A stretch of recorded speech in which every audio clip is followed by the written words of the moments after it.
আমরা খবরে আগে যেমনটা জানাচ্ছিলাম, গুলশানে এক ভারতীয় ব্যক্তির মৃত্যুকে কেন্দ্র করে পুলিশ বলছে যে তার শরীরে অস্বাভাবিক আঘাতের চিহ্ন ছিল। সেই বিষয় নিয়ে আমরা যাব বিস্তারিত জানতে। সহকর্মী শিকদার মেহেদী রয়েছেন। মেহেদী, তার ছেলে তাকে হাসপাতালে নিয়ে গেল, এখন পুলিশ বলছে যে গায়ে অস্বাভাবিক চিহ্ন পাওয়া গেছে, ঘটনা কি? স্যার, শুরুতেই বলতে চাই যে উনি মূলত একজন কাশ্মীরি নাগরিক এবং ওনারা হাজবেন্ড এবং ওয়াইফ, তারা দুজনেই কিন্তু ঢাকার যে বাড়িধারা আছে সেই বাড়িধারার 34, 35 এবং 36 নম্বর যে বাসা, সেই বাসায় তারা অবস্থান করছিলেন তার ছেলের সাথে। এবং তার ছেলে বর্তমানে বাংলাদেশের যে ওয়ার্ল্ড ব্যাংকের অফিস রয়েছে সেখানে কর্মরত আছেন, যে কারণেই তার ছেলের সাথে তারা এখানে অবস্থান করছিলেন। কিন্তু আজকে হঠাৎ করেই সকালবেলা তিনি আসলে একটু বেশি অসুস্থ হয়ে পড়েন। এর আগেও তিনি বেশ কয়েকবার অসুস্থ হয়েছিলেন বলে তার সন্তান বা পরিবারের পক্ষ থেকে জানানো হয়েছে।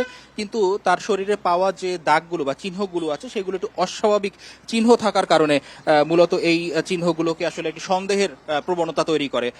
এবং পুলিশ এইগুলোকে আসলে আরো বিস্তারিত দেখার জন্য প্রথমে সুরত হল করে, এবং সুরত হলে যদিও পুলিশ এটা কি আসলে কোনো আঘাতের চিহ্ন হিসাবে এখন পর্যন্ত নিরূপণ করেনি, তবে তারা ধারণা করছে যে আসলে এটি কোনো একটি চর্ম রোগ জাতীয় কোনো একটি বিষয় হতে পারে।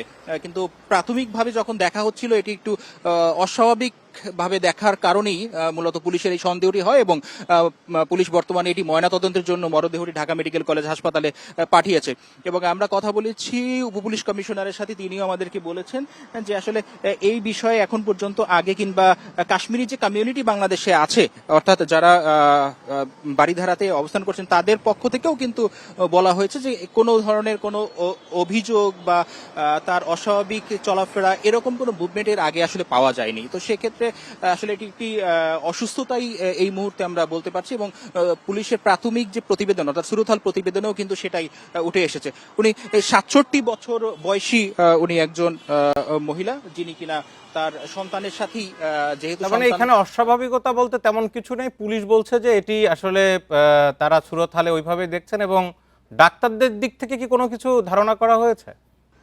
না, ঠিক সকাল 9টা 25 মিনিটের দিকে তার যে সন্তান, বড় ছেলে, সেই এখানে ছিল, এবং সেই বাসা থেকে তাকে কন্টিনেন্টাল যে হসপিটাল আছে, গুলশান কন্টিনেন্টাল হসপিটাল, সেখানে নিয়ে যাওয়া হয়, এবং যাওয়ার পথেই মূলত উনি মারা যান। এবং হাসপাতালে নেয়ার পর জি মেহেদী, বুঝতে পেরেছি, তিনি অসুস্থ হয়ে পড়লে হাসপাতালে নেয়ার পথে তার মৃত্যু হয়। ধন্যবাদ আপনাকে।